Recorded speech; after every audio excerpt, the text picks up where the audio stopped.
Offshore outsourcing is the practice of hiring an external organization to perform some business functions in a country other than the one where the products or services are actually developed or manufactured. It can be contrasted with offshoring, in which a company moves itself entirely to another country, or where functions are performed in a foreign country by a foreign subsidiary. Opponents point out that the practice of sending work overseas by countries with higher wages reduces their own domestic employment and domestic investment. Many customer service jobs as well as jobs in the information technology sectors in countries such as the United States and the United Kingdom have been or are potentially affected. Types. There are four basic types of offshore outsourcing. ITO or information technology outsourcing is where outsourcing related to technology or internet such as computer programming. Business process outsourcing involves contracting out of operational functions to a third-party service provider. Software R&D, offshore software development. Knowledge process outsourcing is a type of outsourcing which involves or requires a more advanced technical skill and a higher level of expertise.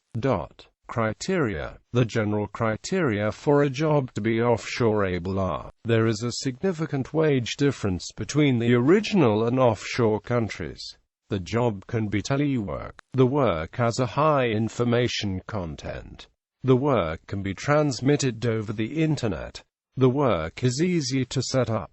The work is repeatable.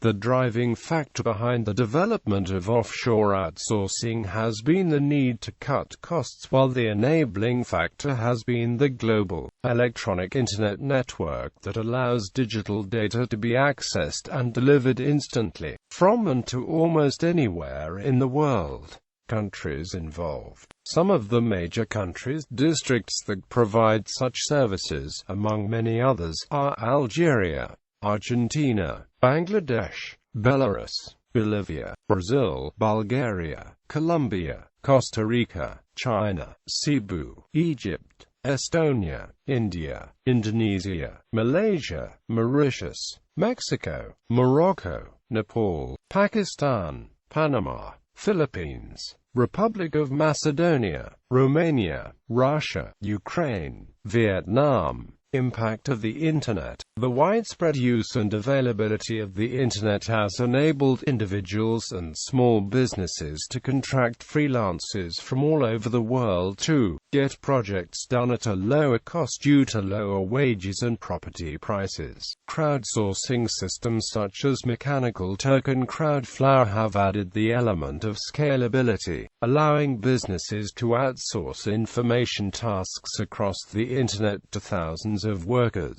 This trend runs in parallel with the tendency towards outsourcing in larger corporations, and may serve to strengthen small business capacity to compete with their large competitors capable of setting up offshore locations, or of arriving at major contracts with offshore companies.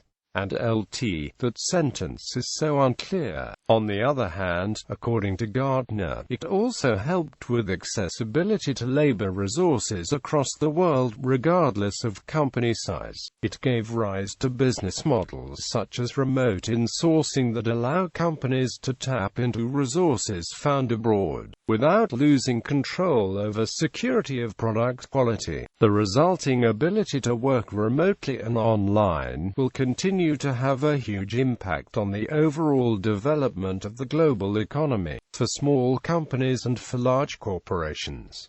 Source of conflict. There are different views on the impact of offshore outsourcing on the various societies affected, which reflects the attitude of protectionism versus free trade. Some see it as a potential threat to the domestic job market in the developed world and ask for government protective measures, while others, including the countries who receive the work, see it as an opportunity. In fact, offshore outsourcing has led to domestic factories and companies closing down, leaving tens of thousands of U.S. workers jobless, while underdeveloped countries such as Brazil, Turkey, etc.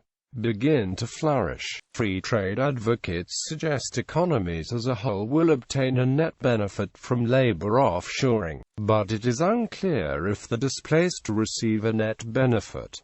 Many companies offshore outsource because the wages are cheaper in other areas. This is beginning to create a conflict because many wages overseas are rising. For example, a study by the U.S. Bureau of Labor Statistics found that Chinese wages were almost tripled in the 7 years following 2002. The wage increases could change the setup of offshore outsourcing in years to come. One issue offshoring of technical services has brought more attention to is the value of education as an alleged solution to trade-related displacements. Education may no longer be a comparative advantage of high-waged nations because the cost of education may be lower in the nations involved in the controversy. While it is true that education is usually considered helpful to competitiveness in general, an education arms race with low-wage nations may not pay off.